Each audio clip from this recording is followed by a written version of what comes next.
Hello friends, welcome you to the online platform of Kalyani IAS Academy Indore.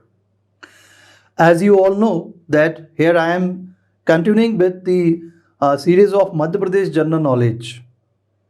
हम सभी जानते हैं कि अभी जो रिवाइज्ड एंड अपडेटेड सिलेबस दिया है मध्य प्रदेश कमीशन ने, उसमें we have seen major changes in our syllabus related to Madhya Pradesh general knowledge. और अगर मैं आपको कहूँ कि इसमें मध्य प्रदेश की हिस्ट्री से संबंधित काफ़ी चेंजेस किए गए हैं तो ये बात गलत नहीं होगी. और मेरा ये आपको सभी को सुझाव है कि आप सभी लोग यहाँ मध्य प्रदेश हिस्ट्री पर काफ़ी आप लोग मेहनत करें, क्योंकि कहीं ना कहीं ये आपको आपके मेंस में भी मददगार साबित हो सकता है.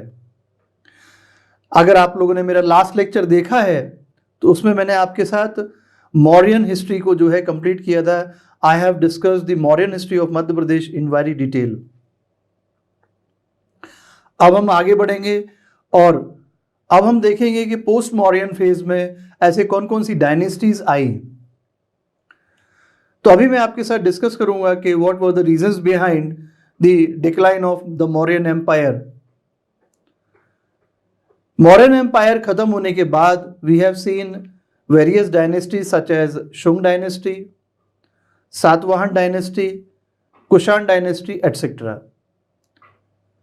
Today in this lecture I am going to discuss the Shung dynasty and especially with respect to Madhya Pradesh.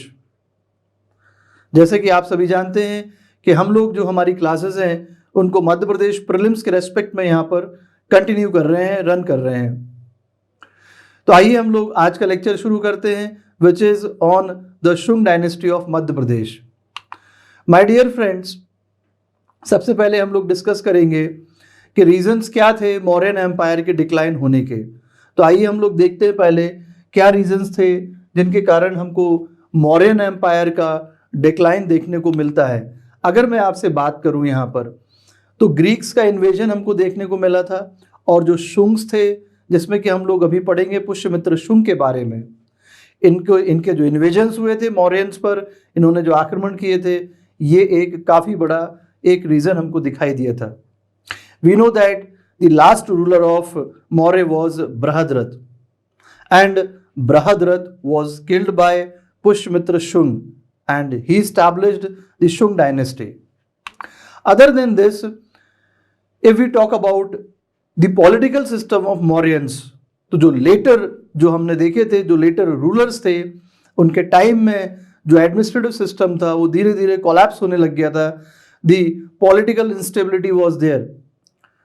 And dear friends, अगर किसी भी सिस्टम में हमको पॉलिटिकल इंस्टेबिलिटी देखने को मिलती है तो वो सिस्टम धीरे धीरे कोलैप्स होने लग जाता है, और जो इंडिपेंडेंट रूलर्स होते हैं वो कहीं ना कहीं आकर के अपने आप को इस्टेब्लिश करने की कोशिश भी करते हैं. फिर वो सिस्टम, अगर हम एंशिएंट डेज की बात करें तो वहाँ पर भी हमको यही देखने को मिला है कि अगर पॉलिटिकल इंस्टेबिलिटी होती है तो वहाँ पर भी हमको सिस्टम धीरे धीरे, आप कह सकते हैं, वीकनेस की तरफ जाने लगता है और धीरे धीरे सिस्टम कोलैप्स होने लग जाता है. और अगर हम आज के रेस्पेक्ट में भी बात करें तो हमें आज के रेस्पेक्ट में भी यही देखने को मिलता है कि अगर कहीं किसी सिस्टम में पॉलिटिकल इंस्टेबिलिटी होती है तो वो सिस्टम भी कोलैप्स होने लग जाता है. अगर हम किसी डेमोक्रेटिक कंट्री की बात करें तो वहाँ पर भी यही देखने को मिलता है. तो मौर्यन फेज में हमको यही देखने को मिला कि जो लास्ट रूलर्स थे वहाँ हमको पॉलिटिकल इंस्टेबिलिटी देखने को मिली, और इस इंस्टेबिलिटी का फायदा शुंग डायनेस्टी के पुष्यमित्र शुंग के द्वारा उठाया गया था. Other than this, if we talk about Satavahanas, हम लोग शुंग के बाद सातवाहंस, आंध्र सातवाहंस के बारे में भी डिस्कस करेंगे डिटेल में. तो इनके द्वारा भी जो इन्वेजन्स किए गए थे, जो आक्रमण किए गए थे, तो वो भी हमको एक रीजन मिला था मौर्यंस के डिक्लाइन के पीछे. Other than this, if we talk about the Kushans, तो कुषाण्स के द्वारा भी यहाँ पर इन्वेजन्स किए गए थे, आक्रमण किए गए थे. तो एक रीजन हमको ये भी देखने को मिला था. I am sorry my dear friends, यहाँ पर आप लोग कुषाण्स नोट कर लीजिए, यहाँ सातवाहंस हो गया है मेरे से वापस से. तो ये हमने कुछ रीजंस देखे थे कि जहाँ पर हमने आपको बताया कि क्या क्या कारण थे मौर्यन के डिक्लाइन होने के. अब अगर हम बात करें भारत की तो उस समय इंडिया जो है वो छोटे छोटे स्मॉल स्टेट्स में डिवाइड हो चुका था, और इस समय हमको देखने को मिलता है शुंग डायनेस्टी, जिसके के लिए मैंने आपको बताया था अभी कि पुष्यमित्र शुंग ये एक मिनिस्टर था and he killed Brihadratha and he established Shunga dynasty है। तो if we talk about Shunga dynasty then it dates between 185 BC to 73 BC. So let us start with the Pushyamitra Shung. So if we talk about Pushyamitra Shung, then his period dates between 185 BC to 148 BC. So his period dates between 185 BC to 148 BC.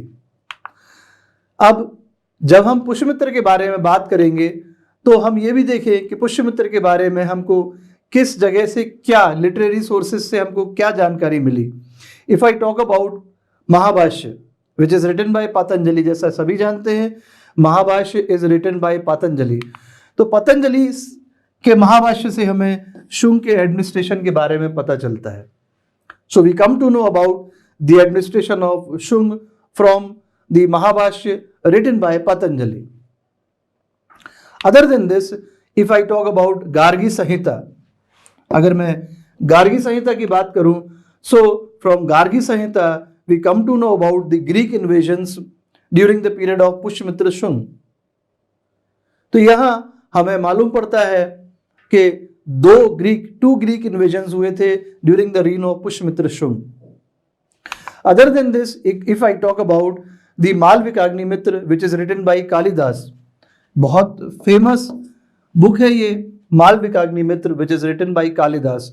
ये question भी my dear friends कई बार exams में आ चुका है, इसको आप लोग जरूर याद रखें कि मालविकाग्निमित्र को किसने लिखा है, तो it is written by Kalidasa. So Malavikagnimitra से भी हमें ग्रीक इन्वेजन के बारे में इंफॉर्मेशन मिलती है।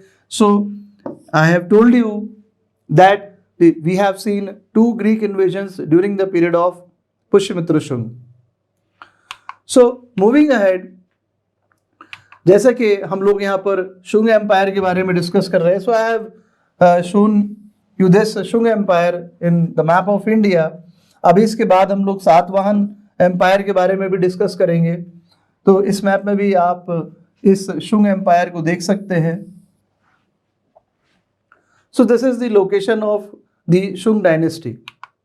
सो नाउ मूविंग अहेड, कुछ और हम लोग डिटेल्स देखते हैं शुंग डायनेस्टी के बारे में, हमको कहाँ से क्या पता चलता है।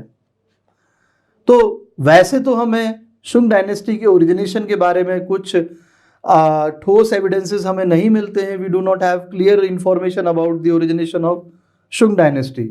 लेकिन if I talk about Divyavadana, then from Divya वदान हमें ये पता पड़ता है कि ये मौर्यंस थे। एंड अगर हम मैक्सिमम स्कॉलर्स की बात करें, ज़्यादातर जो सिद्धांत हमको देखने को मिले हैं, तो मैक्सिमम स्कॉलर्स जो हैं इनको ब्राह्मण वंश का बताते हैं। तो शुंग जो थे, इन्हें ज़्यादातर जो हमें सिद्धांत मिले हैं देखने को, प्रिंसिपल्स जो देखने को मिले हैं, वहाँ से हमें पता चलता है कि ये ब्राह्मण वंश से थे। Other than this, if I talk about the Malavikagnimitra which is written by Kalidasa, इससे हमें पता पड़ता है कि ये जो शुंग वंश था, ये लोग बैम्बिक वंश के थे। आप बोल सकते हैं कश्यप गोत्र के हुआ करते थे ये लोग। तो ट्राई टू रिमेंबर कि if we come to know from Malavikagnimitra, ये जो शुंग थे दे वर फ्रॉम बैम्बिक वंश, या आप कश्यप गोत्र भी बोल सकते हैं। तो यहाँ मैंने आपको बताया है कि हमें दिव्य वदान से, या जो मैक्सिमम स्कॉलर्स थे, या हम मालविकाग्निमित्र कालिदास की बात करें, तो उससे हमें शुंग के ओरिजिनेशन के बारे में क्या जानकारी मिलती है। So if I talk about the capital of Shunga dynasty, then it was Vidisha. जैसा हम सभी जानते हैं कि जो एंशिएंट नेम है, the ancient name of Vidisha was Bhelsa. It is very near to Bhopal which is the capital of Madhya Pradesh. Bhopal से ये 50 to 55 किलोमीटर्स है। एंड आप लोगों ने सांची स्तूप का नाम भी पढ़ा होगा। आज हम लोग सांची स्तूप के बारे में भी कुछ बातें पढ़ने वाले हैं। तो Sanchi is 10 kilometres away from Vidisha. But Sanchi जो है ये रायसेन डिस्ट्रिक्ट में आता है, ये आप लोगों को याद रखना होगा। ये क्वेश्चन पूछ लिया जाता है एग्जाम्स में कि सांची जो है किस जिले में आता है, so it is in Raisen district. अगर हम दिव्य वदान की बात करें तो पुष्यमित्र के जो फादर थे, हिज नेम वाज पुष्यधर्म। कौन थे उनके फादर? उनका नाम पुष्यधर्म था। तो पुष्यमित्र के जो फादर थे ही वाज पुष्यधर्म। ये हमें कहाँ से पता पड़ता है? ये हमें दिव्य वदान से पता पड़ता है कि जो पुष्यमित्र थे उनके फादर कौन थे? He was Pushyadharma. Then if I talk about Pushyadharma, ये कहाँ थे, ये क्या करते थे? तो ये मौर्यंस की कोर्ट में राज पुरोहित हुआ करते थे। ठीक है ना? तो आप लोग याद रखिएगा कि father of Pushyamitra he was Pushyadharma and he was a raj purohit in the court of Mauryas. Other than this, अगर हम पुष्यमित्र की बात करें तो पतंजलि की मैं बात करूंगा यहाँ पर। तो पतंजलि जो है ये पुष्यमित्र की कोर्ट में रहा करते थे। So Patanjali was in the court of Pushyamitra Shunga. आपने मिनांडर का नाम सुना होगा, अभी हम लोग मिनांडर के बारे में और भी आगे पढ़ने वाले हैं। तो अगर मैं मिनांडर की बात करूं तो पुष्यमित्र ने मिनांडर को भी डिफीट किया था। तो ये मैंने आपको अभी 3-4 बातें बहुत सिंपल सी बताई हैं, जैसे कि इनकी कैपिटल क्या थी। So capital was Vidisha. Pushyadharma was the father of Pushyamitra Shunga. He was raj purohit in the court of Mauryas. And Patanjali वो भी पुष्यमित्र की कोर्ट में रहा करते थे। And Pushyamitra defeated Menander also.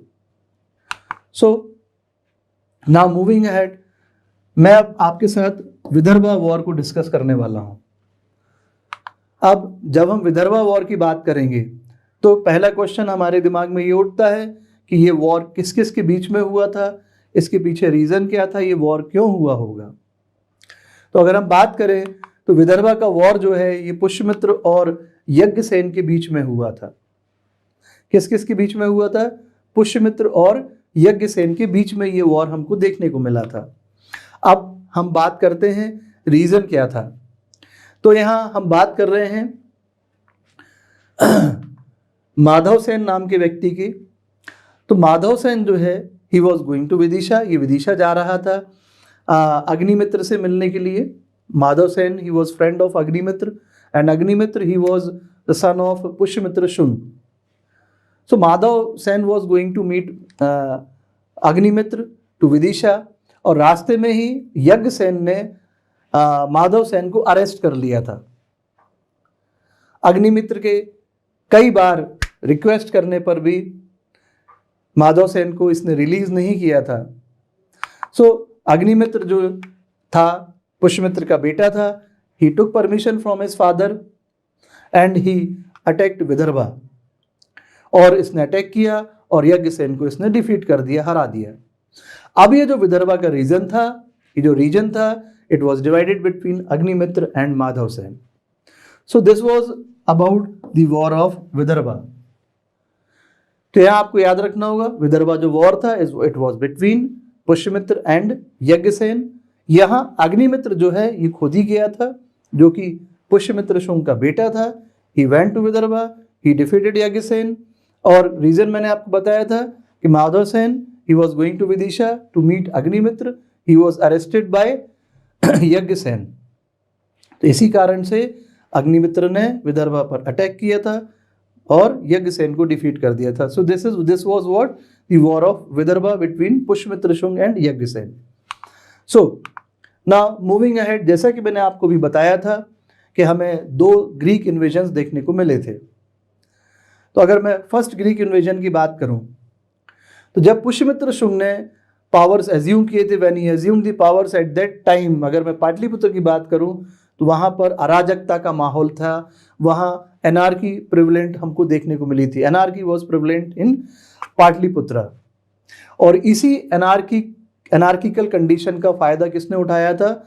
Greek invaders ने उठाया था, और इन्होंने पाटलिपुत्र को इन्वेड किया था। आफ्टर इन्वेडिंग पाटलिपुत्र दे इन्वेडेड मध्य प्रदेश ऑल्सो।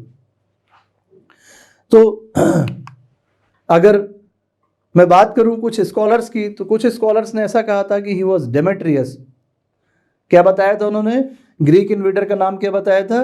डेमेट्रियस उन्होंने नाम बताया था, who invaded Madhya Pradesh and Pataliputra. अब अगर हम मध्य प्रदेश की बात करें तो उसने जो है उज्जैनी को जो है इन्वेड किया था, और इसके अलावा उसने तक्षशिला को भी इन्वेड किया था। तो आपको याद रखना होगा कि he was Demetrius according to few scholars, he invaded Madhya Pradesh and Pataliputra, and along with Ujjaini he invaded Takshila also. Now let us discuss about the second invasion also. तो यहाँ मैं बात करूंगा स्ट्रैबो की। तो स्ट्रैबो को कहना था कि मिनांडर जो था ही इन्वेडेड शाकल, उसने शाकल को जीता था, and he made Shakala his capital. तो स्ट्रैबो ने क्या बताया था कि मिनांडर जो था उसने शाकल को जीत लिया था, and he made Shakala his capital. इसके अलावा उसने मथुरा और वेस्टर्न इंडिया को भी जीता था, and he started ruling from Bharuch which is in Gujarat. तो उसने भड़ौच से जो है अपना कह सकते हैं शासन करना भी शुरू कर दिया था। Other than this he also invaded Ujjaini. तो आपको याद रखना होगा कि अगर हम फर्स्ट ग्रीक इन्वेजन की बात करें तो वहाँ हमको जो नाम मिलता है दैट इज डेमेट्रियस, तो उसके द्वारा भी उज्जैनी को जीता गया था। और अगर हम सेकेंड इन्वेजन की बात करें तो यहाँ हम बात करेंगे मिनांडर की, और उसने भी उज्जैनी को इन्वेड किया था।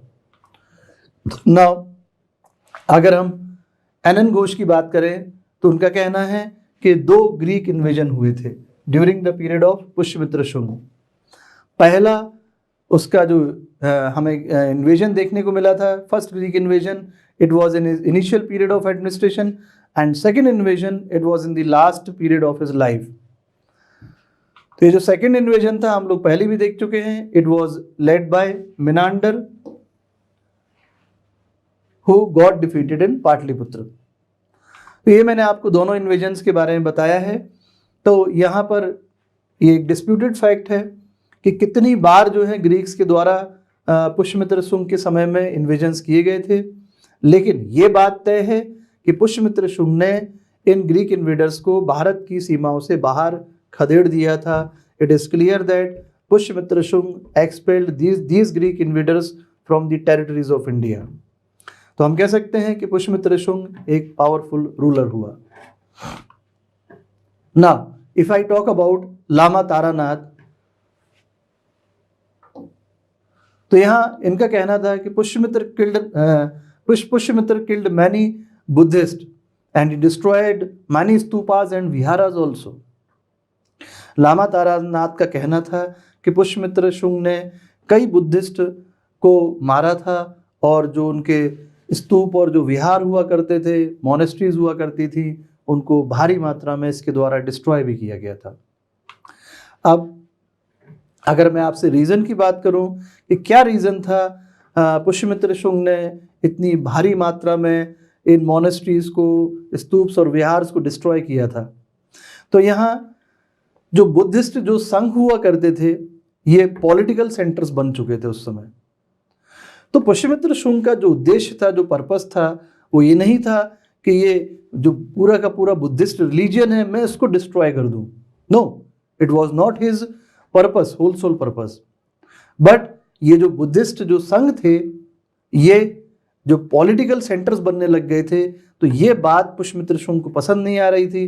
That's why he destroyed monasteries, stupas and viharas. तो ये आप लोग याद रखिएगा, ये कहीं ना कहीं आपको मेंस में बात आप लिख सकते हैं कि what was the reason behind the destruction of these stupas, vihars by Pushmitra Shung। So why? What was the reason? Because these Buddhist monasteries they became the political centers, and ये कोई reason नहीं था कि वो Buddhist religion को ख़त्म करना चाहता था। तो अगर हम पुष्यमित्र शुंग के बारे में बात करें तो इसने ना सिर्फ मगधन डायनेस्टी के डिसइंटीग्रेशन को रोका था, बल्कि उसने भारत की सीमाओं को कई सारे जो ग्रीक इन्वेजन्स हो रहे थे उनसे भी बचाया था। चलिए अब हम बात कर रहे हैं यहाँ पर सियालकोट और जालंधर की। तो पुष्यमित्र शुंग ने सियालकोट और जालंधर को भी इन्वेड किया था, जीता था। अब हम कहाँ पहुँच गए? पंजाब पहुँच गए, और ये हमें जानकारी कहाँ से मिलती है? तारानाथ और दिव्यवदान से ये हमें इंफॉर्मेशन मिलती है कि he invaded Sialkot and Jalandhar also. अब मैं आपसे बात करने वाला हूं खारवेल के वॉर की, वॉर विद खारवेल। तो खारवेल ने क्या किया था? पाटलिपुत्र पर आक्रमण कर दिया था और उस समय जो यहाँ की जो पॉलिटिकल इंस्टेबिलिटी थी, जो अनार्की थी स्टेट में, उसका इसने फायदा उठाया था। ही defeated Pushyamitra Shunga in this war. तो आपको क्या याद रखना होगा कि जो खारवेल के साथ जो वॉर हुआ था, in this war Pushyamitra Shunga was defeated by him. अब मैं आपसे बात कर रहा हूं सातवाहनों के साथ जो युद्ध हुआ था, war with the Satavahanas. So initially जब हम बात करें पुष्यमित्र शुंग को इसमें सक्सेस मिली थी, लेकिन finally he was defeated by Satakarni. तो पुष्यमित्र शुंग किससे हारा था? Finally he got defeated from Satakarni. अभी हम आपके साथ इस टॉपिक के बाद जब हमारा शुंग डायनेस्टी खत्म हो जाएगा, then I will deal with Satavahanas. वहां मैं आपके साथ सातकर्णी के बारे में भी डिस्कशन करूंगा। तो ये सातकर्णी के द्वारा पुष्यमित्र शुंग को इस वॉर में हराया गया था। तो सातकर्णी ने उज्जैनी को कैप्चर कर लिया था। तो ये हमें कैसे पता पड़ता है? From the coins obtained from the city. तो यहाँ से हमें सातवाहनास के कॉइन मिले थे, प्रोक्यूर्ड हुए थे। इस बात से हमें ये जानकारी मिल जाती है, ये तथ्य की पुष्टि हो जाती है कि ये पुष्यमित्र शुंग जो है इनसे सातवाहनों से हारा था और कहीं ना कहीं ये नाम हमें सातकर्णी ही मिलता है। चलिए अब हम पुष्यमित्र शुंग के सक्सेसर्स के बारे में देखते हैं कि जब पुष्यमित्र शुंग की 148 BC में डेथ हो जाती है तो इसके बाद और कौन कौन से यहाँ पर रूलर्स होते हैं। So after Pushyamitra Shunga his son Agnimitra became the ruler of this dynasty. तो आपको क्या याद रखना होगा? पुष्यमित्र की डेथ के बाद his son Agnimitra became his successor. After Agnimitra Vasujyeshtha नाम का व्यक्ति यहाँ का रूलर बना था। कौन बना था? Vasujyeshtha. And after Vasujyeshtha Vasumitra became the ruler of this dynasty. अब वसुमित्र के बाद हमें कुछ और रूलर्स देखने को मिलते हैं, जैसे मित्रदेव, आंध्रक, पुतिदंक, घोष, वज्रंती। तो ये आपको इतने सारे नाम याद नहीं रखना होगा, लेकिन आप लोग जब 2-3 बार मेरा लेक्चर देखेंगे तो कहीं ना कहीं आपके ये माइंड में, ये ब्रेन में, ये आपके नाम फिट होते जाएंगे। So finally Devabhumi, he was the last ruler of this dynasty. तो आपको लास्ट रूलर का नाम जरूर याद रखना होगा। He was Devabhumi. Devabhumi was the last ruler of Shunga dynasty. मैंने ये बात 2-3 बार कुछ बातें मैं 2-3 बार इसलिए बोल देता हूँ जिससे कहीं ना कहीं आपको मेरी आवाज़ से ये आपको पॉइंट्स कहीं ना कहीं एग्जाम हॉल में भी स्ट्राइक करेंगे। So Devabhumi was the last ruler of Shunga dynasty. अब दिस देवभूमि, जिसे देवभूति भी कहा जाता था, this was killed by his minister and he established Kanva dynasty. चलिए अब हम कुछ आर्ट एंड आर्किटेक्चर के बारे में पढ़ते हैं। जैसे कि मैंने आपको यहाँ पर एक स्तूप की इमेज दिखाई हुई है। ये आप एक स्तूप की इमेज देख सकते हैं यहाँ पर। ये देखिए, ये जो जाली नुमा आपको यहाँ पर वॉल दिखाई दे रही है, इसको मेधी कहा जाता है। ये जो स्क्वायर शेप में आपको ये स्ट्रक्चर दिख रहा है, इसको हर्मिका कहा जाता है। आइए अब मैं यहाँ पर आपको कुछ इनसे रिलेटेड फैक्ट्स बताना चाहूँगा। हम लोग यहाँ पर आर्ट एंड आर्किटेक्चर की बात कर रहे हैं, तो कुछ स्तूप से रिलेटेड चीज़ें हैं। जैसे हम बात करें एनक्लोजर वॉल की या वेदिका की या हर्मिका की, तो ये एक ही बार में ये सारी चीज़ें नहीं बन गई थी, कुछ चीज़ों को बाद में बनाया गया। तो जैसे हम बात करें भरत स्तूप की, तो यहाँ की जो वॉल थी और यहाँ का जो तोरण गेट था, देखिए इसको, ये जो है इसको तोरण गेट कहा जाता है। ये आपको दिख रहा होगा, ये तोरण गेट कहलाता है, ठीक है ना। This is known as Toran Gate. So this Toran Gate and wall of Bharat Stup, this was built during the Shung period. अब आपसे एक क्वेश्चन ये पूछा जा सकता है कि ये जो भरत स्तूप था इसकी जो वॉल और जो तोरण गेट था ये किस समय किसके टाइम पीरियड में बना था, तो आप लोगों को याद रखना होगा ये शुंग पीरियड के समय में ही बनी थी दोनों चीज़ें, wall and torana gate of Bharhut stupa. Other than this, अगर मैं सांची स्तूप की बात करूँ अब, तो स्तूप ऑफ सांची जो था this was constructed during the period of Ashoka. ये हम सब लोग पढ़ चुके हैं, पहले भी पिछले लेक्चर में मैंने आपको बताया। लेकिन इसका जो साइज था this was increased during the period of Shungas, तो शुंग के समय में इसके साइज को बढ़ाया गया था। तो आपको एक अलग से क्वेश्चन याद रखना होगा कि इसका जो साइज बढ़ाया गया था, जो साइज इंक्रीज किया गया था, ये शुंग काल में ये काम हुआ था। अदर देन दिस, अगर हम मेधी की बात करें, ये देखिए मैंने आपको ये मेधी बताई है, ये मेधी, इसको मेधी कहा जाता है। तो इसकी हाइट 16 फीट है, it is 16 feet heighted Medhi.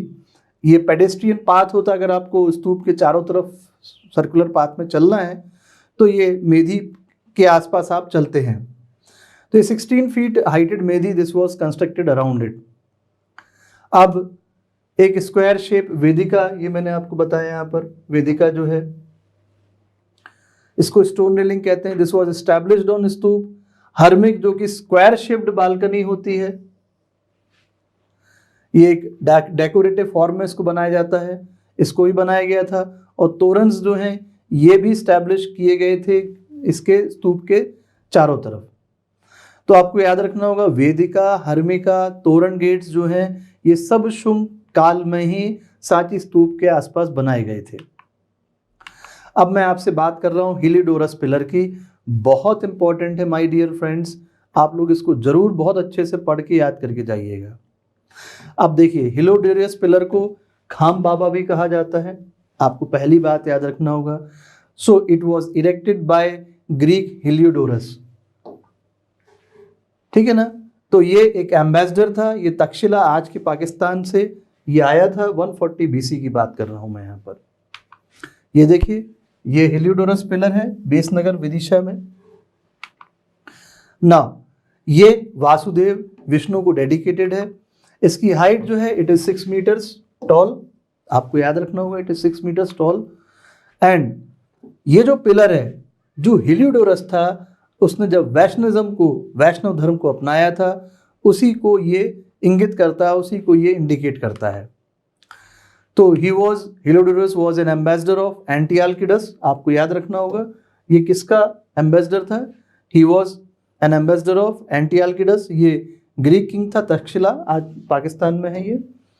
सो अब ये जो हेलियोडोरस था, तो उस समय जो शुंग काल का जो राजा था जिसका नाम था भागभद्र विदिशा में, ये उसकी कोर्ट में रहा करता था। तो आपको एक मैंने और बहुत इंपॉर्टेंट क्वेश्चन दिया है, वेरी इंपॉर्टेंट क्वेश्चन, भागभद्र की कोर्ट में हेलियोडोरस रहा करता था, ये आपको याद रखना होगा। अब जब हम इस पिलर की बात कर रहे हैं, हेलियोडोरस पिलर की बात कर रहे हैं, which is also known as Kham Baba, so this was discovered by Cunningham in 1877। किसने डिस्कवर किया था? कनिंघम ने 1877 में। कहाँ पर है? बेसनगर, आज अगर हम बात करें विदिशा के पास में बेसनगर में, वहाँ पर इसको डिस्कवर किया था। लेकिन यहाँ पर एक इंस्क्रिप्शन भी है जो कि मिट्टी के नीचे काफ़ी नीचे दबा हुआ है। And this inscription, this was discovered letter bye John Marshall. तो यहाँ पर आपको दो अलग अलग क्वेश्चन मिल गए हैं। ये जो पिलर था it was discovered by Cunningham, और ये जो इनका इंस्क्रिप्शन था this was discovered bye John Marshall. अब अगर मैं इंस्क्रिप्शन के टेक्स्ट की बात करूं तो ये ब्राह्मी स्क्रिप्ट में है। ये किस स्क्रिप्ट में है? ये ब्राह्मी स्क्रिप्ट में है, ठीक है ना। और अगर हम इसकी लैंग्वेज, भाषा की बात करें तो ये इसकी लैंग्वेज हमें प्राकृत देखने को मिलती है। तो आपको यहाँ पर मैंने हेलियोडोरस पिलर से रिलेटेड बहुत सारे इंपॉर्टेंट क्वेश्चंस दिए हैं। मध्य प्रदेश के एग्जाम के लिए बहुत इंपॉर्टेंट बातें हैं, इनको जरूर आप याद रखिएगा।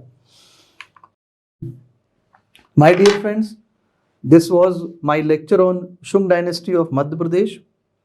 आज मैंने आपको बहुत इंपॉर्टेंट जानकारियां दी हैं।